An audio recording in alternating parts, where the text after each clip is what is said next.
When it comes to your marketing strategy, what do you have planned this year? I wanted to walk you through what we're running for one of our clients within our agency because the results that she is getting is incredible. And I mean, we have had a conversation now about how does she hire additional support within her business because she's getting that busy. Hey there, welcome back to another episode of the More Than Social podcast. I am so grateful that you have decided to listen in on this episode. And I know this episode is going to spark some new ideas of what you can be doing for your business this year. And I'm going to be using exactly what we are running for our client and using that as a way to educate you on what is possible, but also give you some tips and inspiration along the way. So, one of our clients who is an accountant, she originally came for us looking for more leads for her business so that she can grow her client base. Now, she is an accountant. Accounting is such a boring topic. Let me just say that. But when it comes to marketing, you have to really position yourself in a way that is not boring in order to actually get really good leads. And I find a lot of people make this mistake when they're trying to market for their business and they're in industries that aren't necessarily super fun industries to market. So, accounting, can you talk about the balance sheets and the profit and loss statements and all these things? Like when I hear those things, I'm like, I tune it out. Even though actually I went to school originally for accounting and then I dropped out because I wasn't loving it. But long story short, when you are looking to market your business, there's a few things that you have to do before you even implement anything or come up with any strategy. And the first thing that we had to do with this client is really define who it is that she's talking to. And I don't mean just people who have a business and they want their taxes done. I'm talking about who on a really deep level do you actually want to work with and how can you help them solve a problem, and how can you be their solution? So, as you're listening to me explain this strategy to you, I want you to think about what you would do for your business. And maybe you're in an industry where it's a little bit more fun and exciting, or maybe you're in an industry like insurance that isn't necessarily as fun. But essentially, you really need to get super specific on who you are talking to.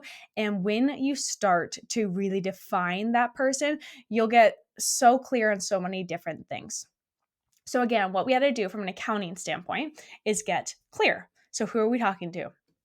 We are talking to female entrepreneurs. Okay? Female entrepreneurs, they have a business. They have been in business for at least a year and they are ready to outsource their accounting aspects because we all know we're not accountants and there's so many different things that we can do. But when we really started to dive into it and we started to get a little bit more in depth with it, we started thinking about the problems that these people are having. So that's the second step that you need to do before you do anything. Who are you talking to and what problem are you solving? So let's just say that you are talking to someone offline, okay? We're not even talking about online marketing for a sec. When you start to have a conversation with someone, you typically have conversations that lead a little bit more in depth and you start to ask them questions. So in this case, let's just say that I went to this accountant and I was talking to her. And I'm like, yeah, this is what I do. I've been in business for this long and this is what I need. If she asks me the right questions, she's going to find out that at the end of the day, I want to make more money and keep more money inside my business and pay less taxes at the end of the day, right? Now, again, this is an accounting example. So, at the end of the day, if she's talking to female entrepreneurs who want to keep more money in their business and make more profit at the end of the day, that sounds a heck of a lot more interesting than saying that she is talking to business owners who need help with their balance sheets. See what we're doing? Okay, now how is this person the solution? That's the next step. So, who are you talking to? What problems are you solving? And how can you help them at the end of the day? When you know those three specific things, that is how you're able to stand out from the crowd, but also connect with people on a deeper level. So, again, if you have an industry that's not too exciting or interesting, or it is very numbers focused, like this accountant, start to shift a little bit. Shift this positioning, shift the messaging that you're putting out there, and really get super specific on the pain points that you are solving. Now, once you know that, then the marketing aspect comes down to strategy. So within our agency, we actually run a lot of webinars. So our clients, they run a webinar every single month. If it's not every month, it's at least every 6 weeks. And when you are running a webinar, there's different ways that we can position it and market it. So a couple things that are working right now really, really well is positioning it as a free coaching session or a masterclass over a webinar.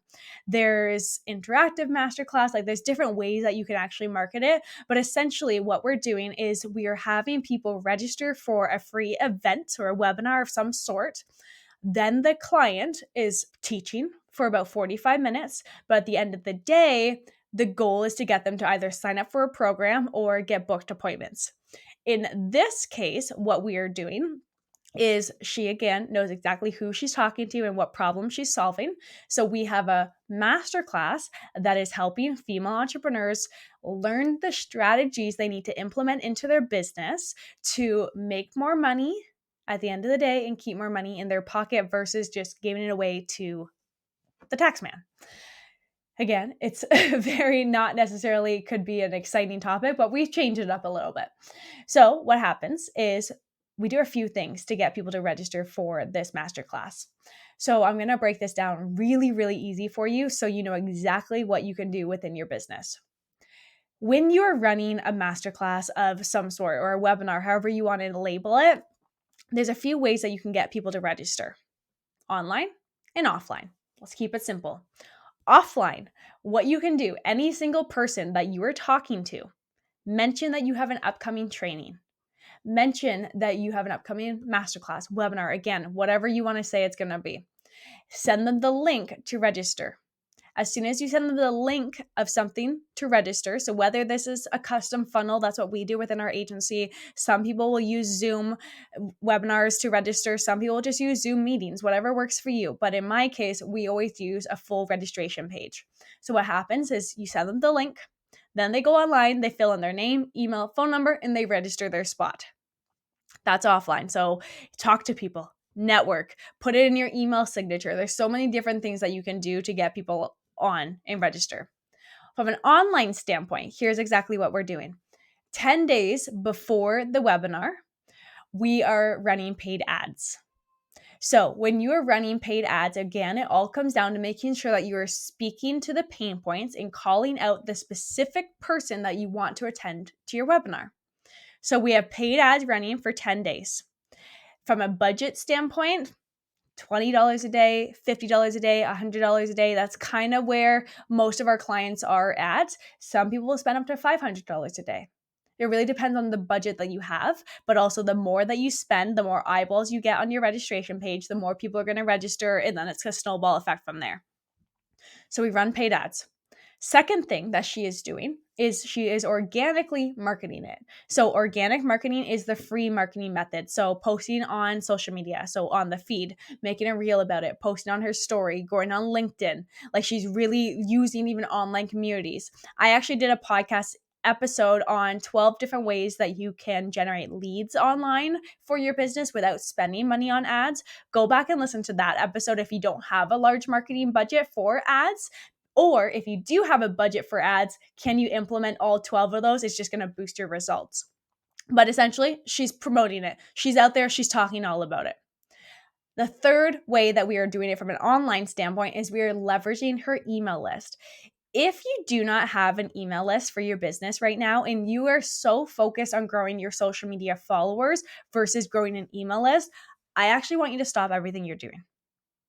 Literally, I want you to stop everything you're doing and restructure, one, your mindset, but two, how you're showing up in the online world, because I want you to grow your email list. When you grow your email list, there's so many benefits of it, but essentially you own your email list. You don't own social media. Instagram could go down tomorrow and your business could disappear if you don't have a database of people who you have built a relationship with. And I'm not just talking about a database of paying clients. I'm talking about a database of prospects, of people that you can build this relationship with. You can build this know, like, and trust factor. So eventually they will turn into a client for you at the end of the day. Okay, so grow an email list, you will own it. Another reason it's a great way to generate leads and sales or registrations for webinars if you leverage your email list, and it will be free for you. So, what we do again, 10 days out before the webinar, we send out emails to her email list, inviting them to the upcoming webinar. Simple, right? So we send an email to someone that already knows, likes, and trusts her. We say, hey, click on this link, go to this page, put in your name, email, phone number. As soon as you do, you're going to register your spot, and then you can join me live. Now, a key, as soon as someone actually registers their spot, you're going to send out emails to them that is going to encourage them to actually show up live. How many times have you registered for something? You've wanted to go, but you just don't actually go. Think about it. How many times have you done that? Now, what if that person inspired you to show up? What if that person really continuously talked to you, had that conversation that you would have had with someone in person, and you just made sure that they are ready to actually show up, and you made sure to share with them why they really need to show up? That's what these emails are doing. So we're encouraging people to actually show up live. When people show up live, you're going to do your thing. You're going to educate. You're going to talk about the three principles or the three key secrets or something along those lines, and you're going to teach them from a high level perspective. One big shift that I'm having all of our clients do, even myself, is we're using a lot of storytelling in 2024. Storytelling is not new. It's something that's always been really impactful, but it's something that people can really relate to. So always tell stories within your webinars. At the end of the webinar, you have to think about, what do you want your dream client to do? What is that solution that you offer to them based on their problem? Guys, I have so many people saying to me, I don't want to sell. I don't want to pitch at the end of my webinar. What's the point of doing it then? Seriously, I know you're running a business. I know sometimes selling seems icky. Sometimes selling is so awkward. Sometimes selling is just something we don't want to do. But at the end of the day, you're here to run a business. You're here to grow your business. You're here to generate more clients. If you aren't asking for clients, you're not going to get any clients. And when you have positioned your entire marketing strategy that you are helping people solve a problem, and in your core that you can help people, it really takes the selling out of it. You're not pushy people. You don't have to be pushy. It's just, hey, you have a problem. Here's a solution. I can help you with it. Simple. So at the end of the webinar, you're deciding, are you signing them to an online course for them to register for? Are you getting them to book in a call?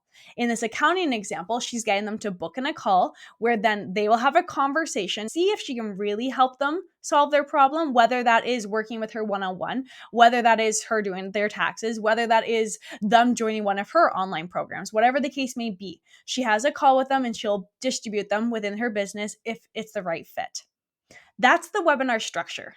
So once you have that entire strategy down pat, you have people registering for your webinar, showing up for your webinar, turning them into booked appointments or program sales, whatever the case may be for your business, then it comes to the next stage of it. How do you get more people on your webinar?